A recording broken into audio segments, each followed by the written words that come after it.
Welcome and good day to you, whatever part of the world you happen to be in.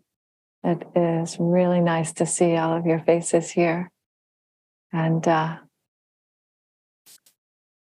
yes, as I always say, nice to see you taking care of your lives in this way, coming together for the Dhamma. So I would like to just follow the usual program this evening. So we're going to have a meditation, a short guided meditation, and then about 25 minutes from now, I will shift into the Dhamma talk. And we'll have some time for Q&A at the end. And this evening, I thought that we'll do something a little different. That's probably enough to say that. It'll be brief guidance. We're going to focus mostly on the mental activity, but we use some other supports to get there. So with that, you can go ahead and begin to settle into your meditation posture.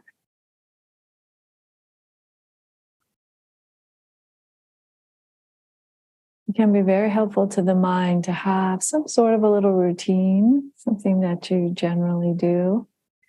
For me, it's this movement of the head or a slight rocking.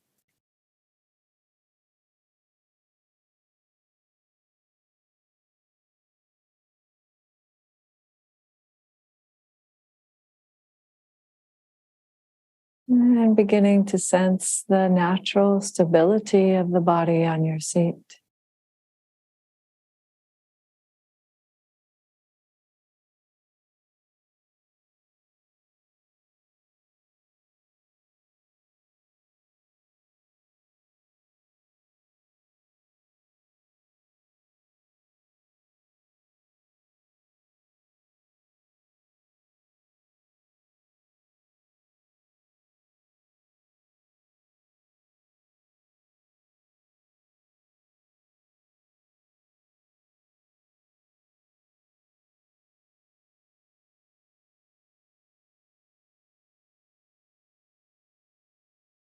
And allowing the bones of the spine to come into alignment.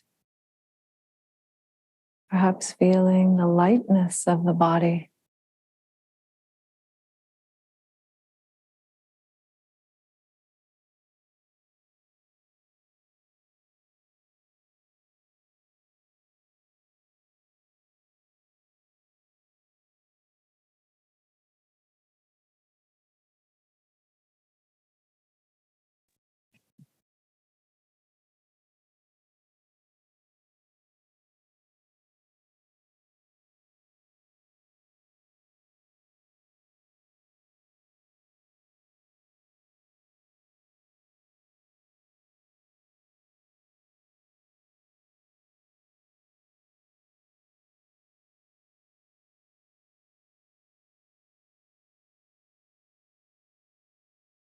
And relaxing the eyes.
Perhaps beginning to feel the sensations of the breath breathing the body.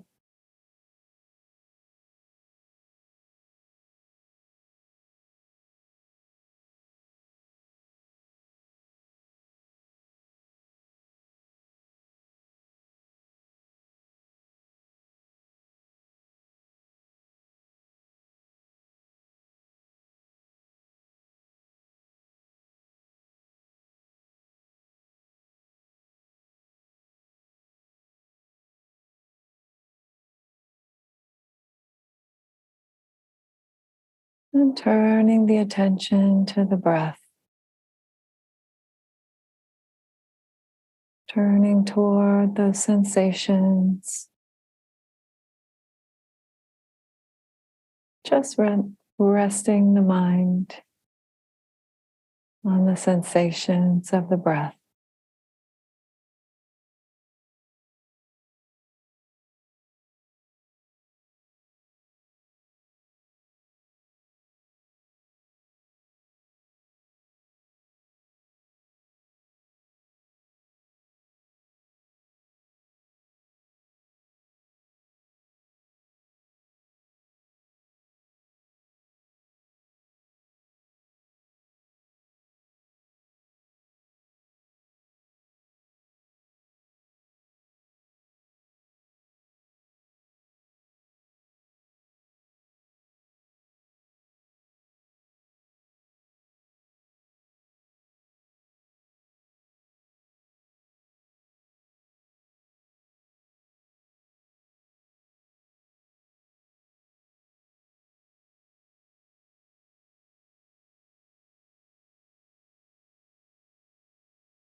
Allowing the sensations of the breath to be primary. In the front of the mind. And all the other sensations receding into the background.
And now shifting to allow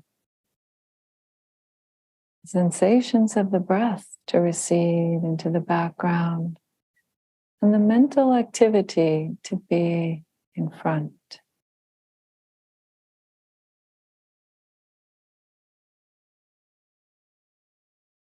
So observing mental activity, just allowing the breath to be the anchor, steadying the mind that observes.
attending to the mental activity, and all the while aware of the breath, breathing the body in the background.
Leaving behind any interactions with the thoughts, and just observing them, noticing when they're present, noticing when they're gone.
Staying with the mental activity of this moment.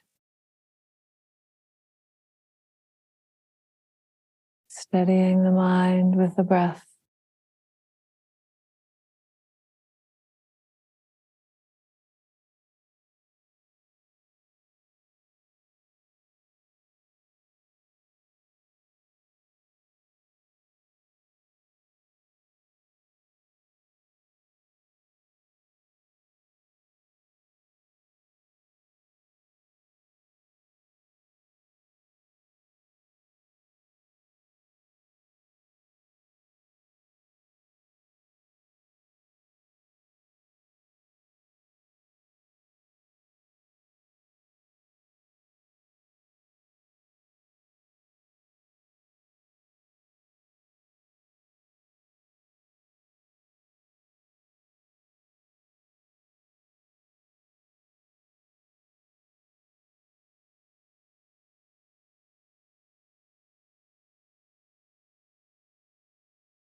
Beautiful. So that was our sitting practice for this evening, and can come back to that later on during the Q&A if that's of interest. And at this moment, I'm going to go ahead and offer a brief Dhamma reflection.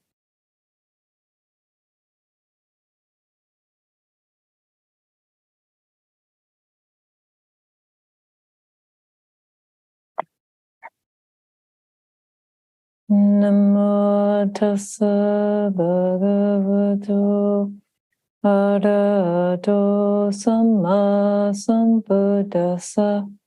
Namo tassa bhagavato arahato samma sambuddhassa. Namo tassa bhagavato arahato samma sambuddhassa. Bhutang dhammang sanghang namasami.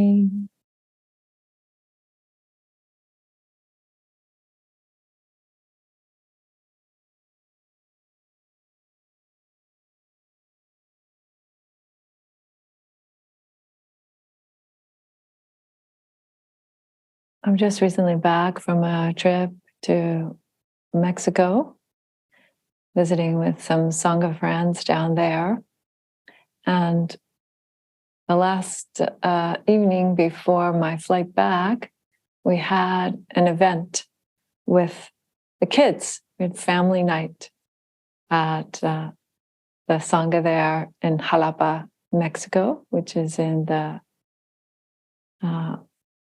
district of Veracruz.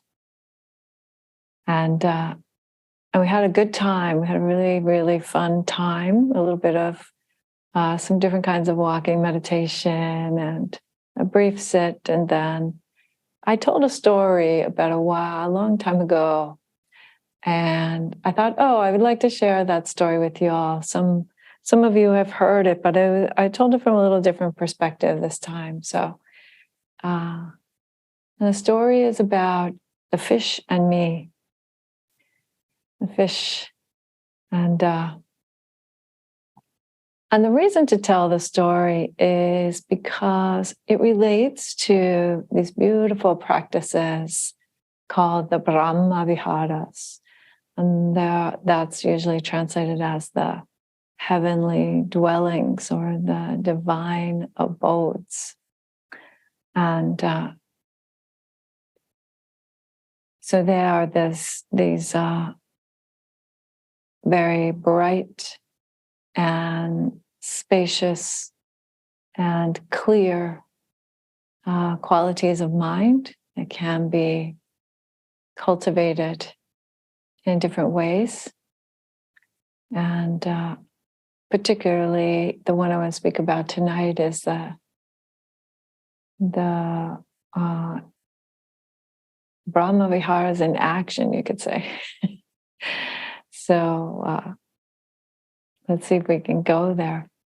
But if I just want to say there are 4 of these heavenly dwellings, and so one is loving kindness, compassion, empathetic joy, and equanimity. So I spoke a few weeks back about equanimity as the last of the 7 factors of awakening, and it's the same quality, but we're looking at it, when we look at equanimity as a Brahma Vihara, we're looking at it from the perspective of sharing it as a quality, as distinct from when we look at it, equanimity and the 7 factors of awakening, it's more of an internal experience that is being referred to there. So a quality of the mind. And that distinction about the Brahma Viharas is very important. These divine, these heavenly dwellings are really only, you'd say, they're really only fulfilled when they are shared. When they are shared. And that altruistic side of the practice, that side of the practice that is understanding how the mutuality of benefit that we can experience with other beings, with the world that we live in, that is very important, both motivator for the practice, as well as a way to think about how the practice can really transform some of our most fundamental views about our lives. So, equanimity is the 4th Brahma Vihara, as I mentioned a moment ago. And so I'm going to go backwards through them, perhaps over the course of the next few weeks. So I want to speak today about mudita, it's the Pali word for empathetic joy. And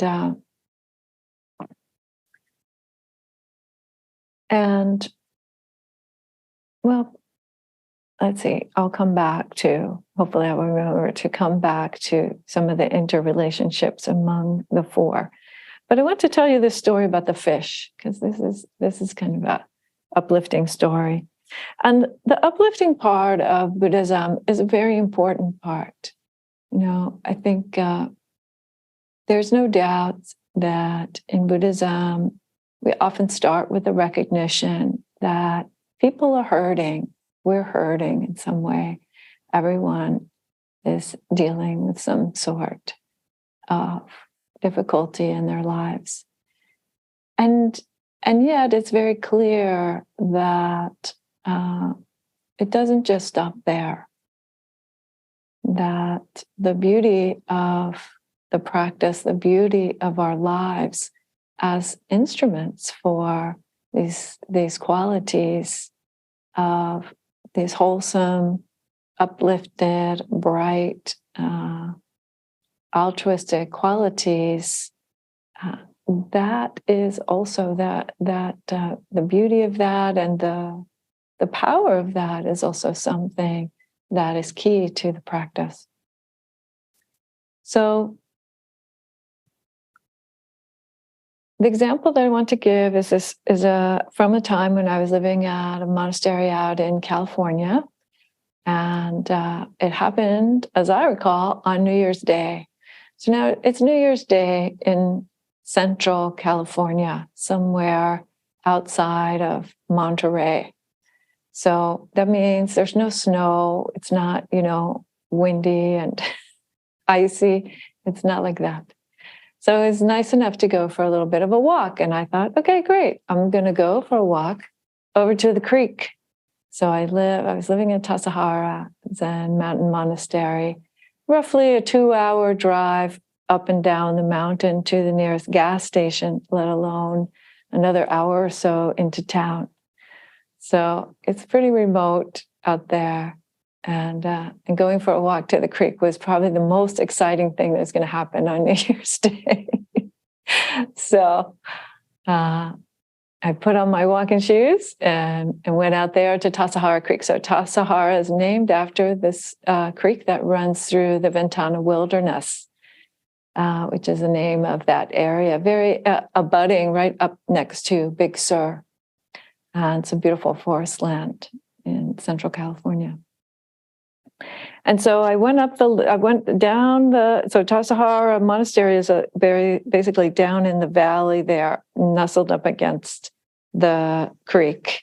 And there's a bend in the creek at one end, just beyond this long, narrow road, which is the monastery, basically, just beyond the bathhouse. So I went up past the bathhouse and up over the little hill to the bend in the creek. And that time of year, it was before the winter rains were starting, and it's pretty dry in California, especially these recent couple of decades. And so I knew the creek wouldn't be too high there, and I thought, well, maybe I'll even just wade through it onto the other side and go across the trail. But I got up over the edge, over the little hill to the edge of the creek there, and just stood there on the rocks for a moment. And while I was standing there, this little fish no bigger than this. So let's see if you can see this, like that, came out of the water. Hop, hop, hop. Came right out of the water and landed on the stone that I was standing on, right next to my foot. And now, mind you, I don't know anything about fish. It was a cute little fish with little pink and blue colors. That's all I know, really. I have no idea what kind of fish it was. But it landed there on the stone, and I took a look at it, and I thought, oh, hi.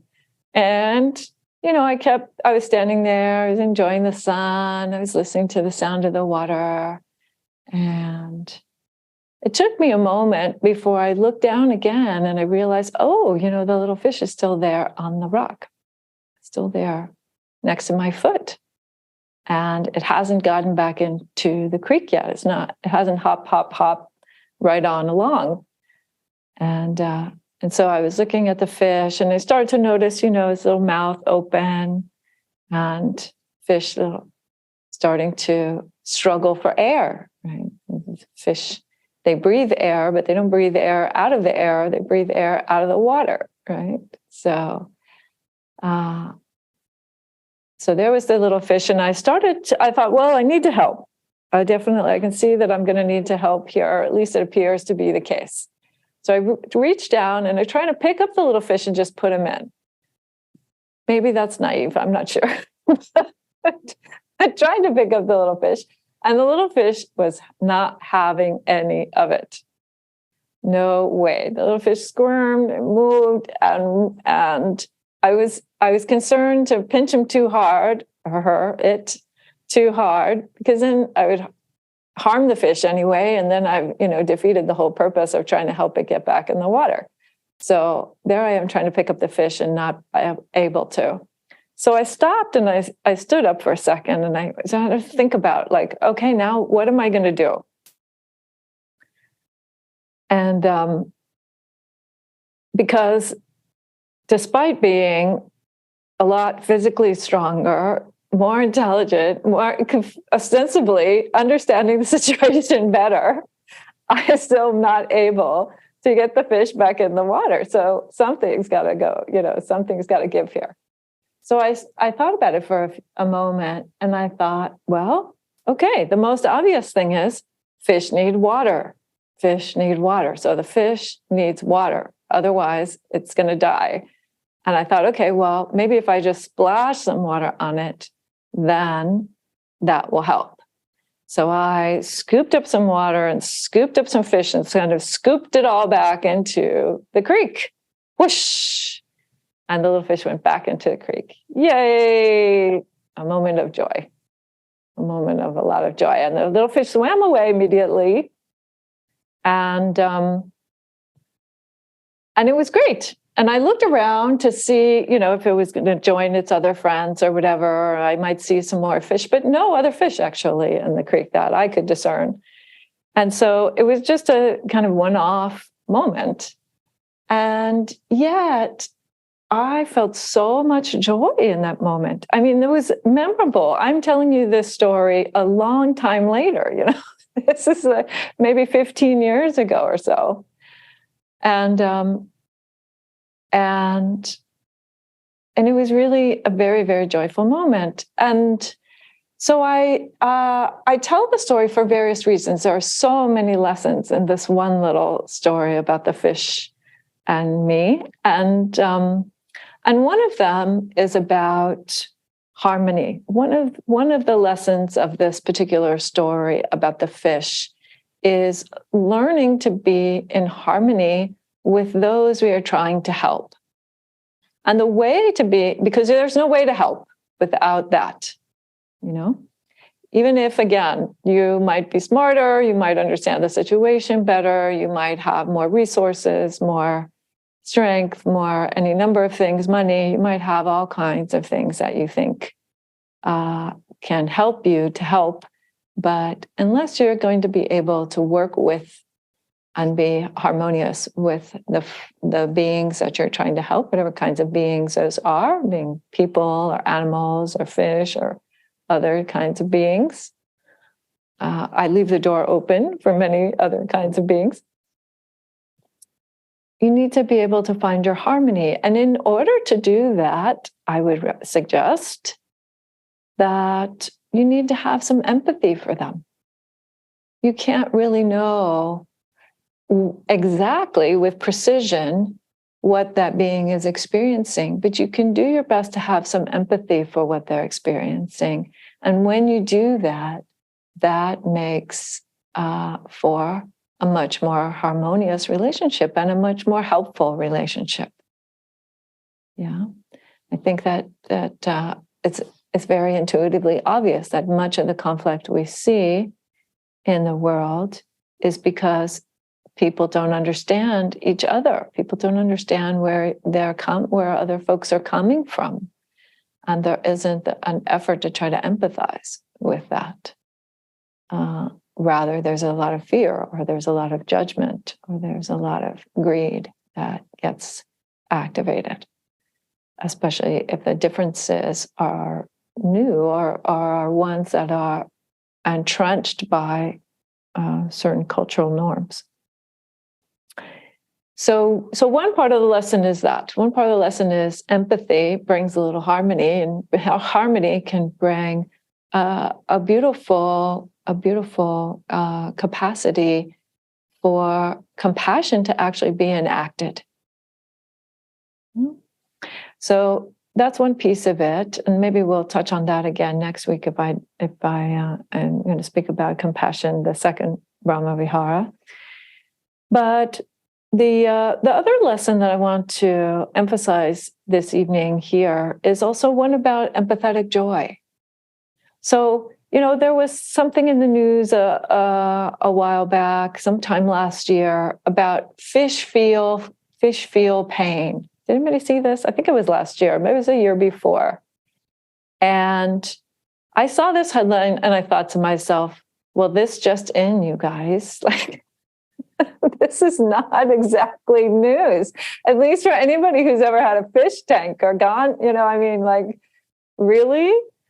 I was kind of, chuckling at that. I suppose that many folks, particularly in the scientific community, might have felt like, fish operate purely on biological, physiological drives, physiological impulses. But I think we can see that fish feel pain.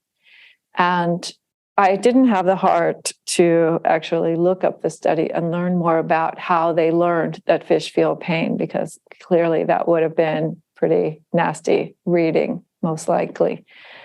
But I would say there's more to that story, right? There's more to the story. And by that, I mean that even if you just think about my friend, the Tasahara Creek fish, in terms of survival, then the fish would be happy to survive, to be put back in the creek, to have its opportunity to live its life. And that would bring some basic relief and contentment at a minimum, let alone perhaps some joy, some good feeling at going from being in this very struggling position with the air to back to its normal environment, and perhaps back to its little group of friends at some point. So whether or not the fish feels happy, I would say some degree of happiness. The fish would feel some degree of happiness. And I certainly empathize with that. I empathize with the joy of the fish going back into the creek, into its natural environment. And it was a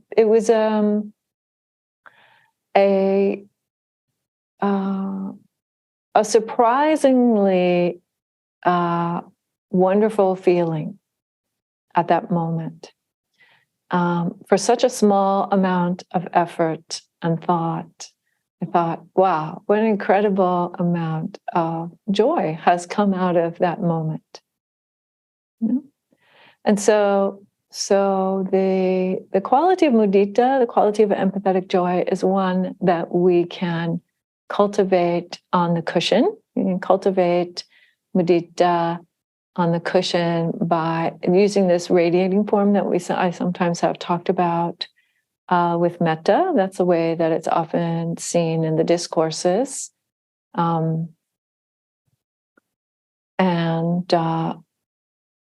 Throughout all of the major texts, the Anguttara, the Majjhima, the Samyutta, pretty much.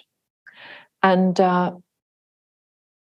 that is the form that involves, again, taking this mundane quality of joy in just one instance, just finding some empathetic joy in just one instance, and using your intention and sometimes your breath or your body, the meditative stability of the body, to generate this quality and envision sharing it in all directions, filling the mind and the whole world, is how the suttas describe it, with this quality of empathetic joy.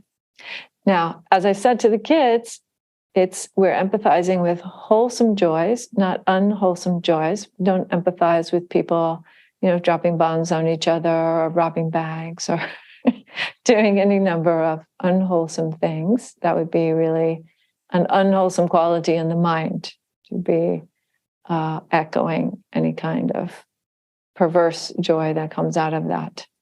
But wholesome joys, great. Definitely ones that can spark this beautiful quality and be shared broadly to your benefit, to the benefit of seeing the clarity of mind that can happen, and again, a bit more spaciousness, opening up beyond the constraints of self-concern that you might live in accidentally or intentionally in your everyday life.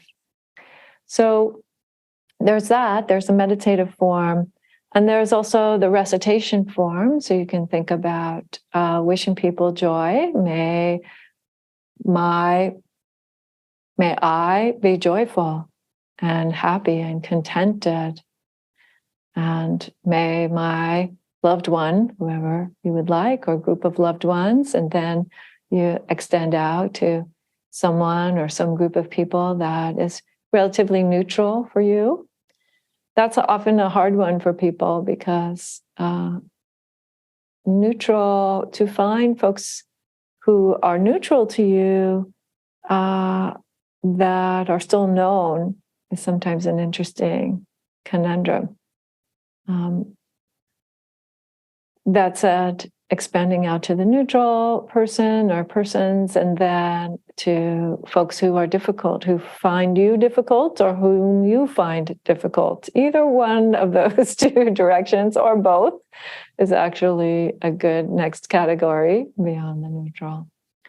And then, finally, all beings. And part of that exercise I find for folks, and for myself, it has been so over the years, that you might suddenly find some resistance in either offering this quality of joy to yourself or offering the quality of joy to all beings. In the case of all beings, sometimes the question of deserving comes up. I think that's really definitely one of the lessons of the Brahma Viharas, is that we don't pause to think about deserving, that all beings have an intrinsic value, that they would deserve some joy because they are beings and they have the capacity for joy. And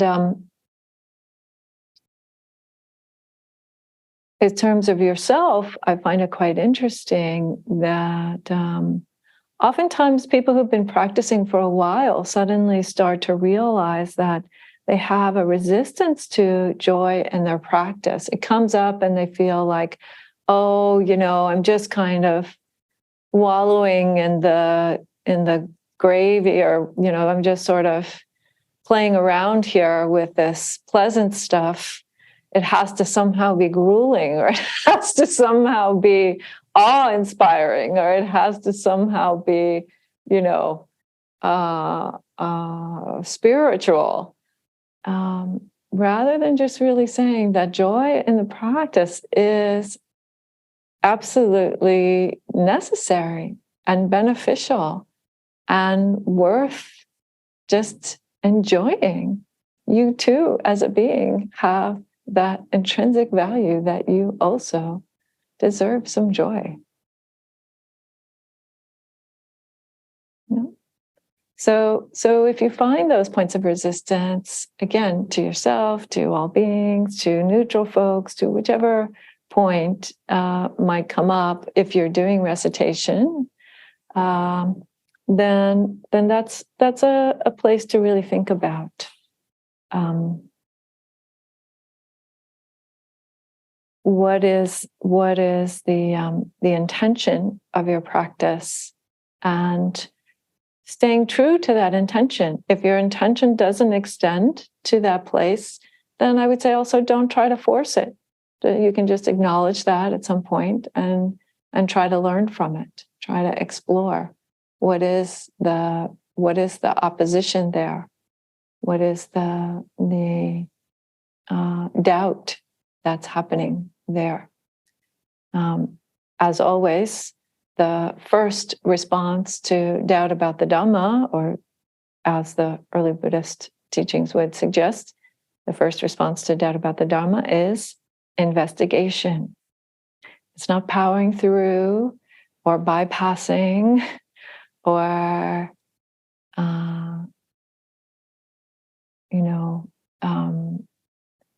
just trying to believe dogma. It's actually investigating what's happening there, what's true about your experience, and how does that fit or not fit the map that the Dhamma has laid out for you.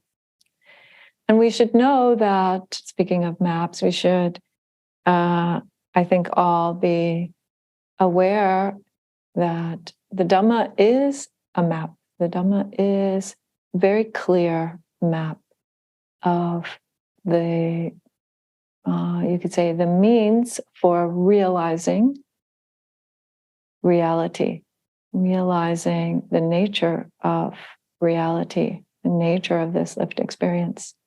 But it is a map that we are all using to cover a different territory. It is a map that we are using for our personal territory. So you really need to think about how the map applies in this place, in this time, in this person. And finally, so I talked about meditative development of mudita. I talked about recitation form, which can be actually quite meditative, interestingly. I should add that. So the meditative in terms of radiating, but the recitation can also be quite meditative. In fact, Bhante Sujato out in Australia loves to teach the Brahma Viharas that way, using recitation, almost in a mantra kind of way, like using the recitation with a steadiness and brevity that allows the mind to settle on that one thing and drop the hindrances. So that's another way to think about it. But generally speaking, the recitation form is more the kind of thing that is closer to a chant or a spoken word Dhamma. And then finally, the third aspect, which is putting the fish back in the creek, actual and feeling the joy of that, actual enacted mudita, enacted empathy, enacted expression of joy for somebody else's joy. And the beauty of this, you can see this with kids immediately, and this is why this turned out to be such a fun conversation with the kids, and why it was so much fun that I thought I would bring it to you all. Because you can see this with the kids. When one kid starts to laugh, if the other kid starts to laugh too, then the first kid will start laughing harder. Have you seen this? This comes up across my social media feed. This is thank goodness for that the algorithm has me pegged, really. These are the kinds of things that come across my social media feeds. Like one kid laughing, and then the other kid starts laughing, and then the other kid starts laughing harder. And there's just this tremendous empathetic joy happening between the two of them. Right? And this is true for grown-ups too. This is true for adults. This is true for our pets. This is true in so many ways, that when we show our joy about someone else's joy, that feels good to them too. That is a beautiful sharing. That is a beautiful, beautiful practice.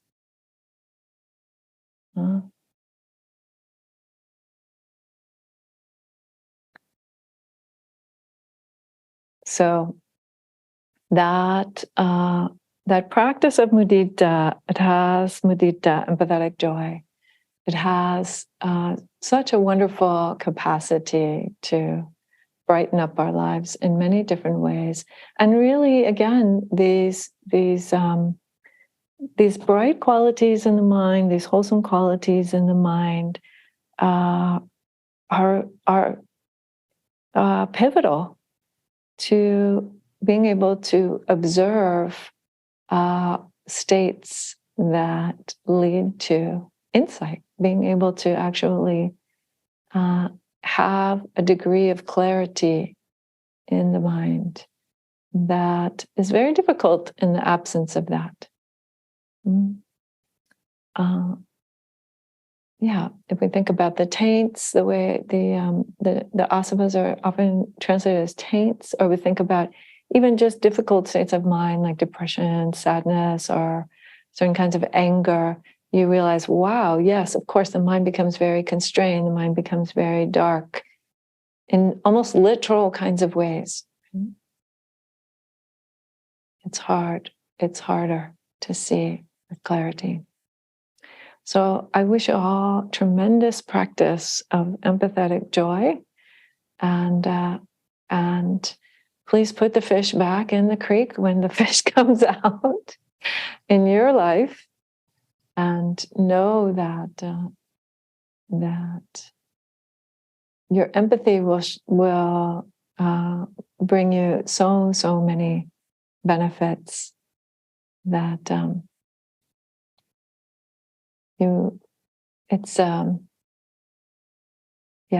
it's a very transformative practice. So thank you for your attention this evening.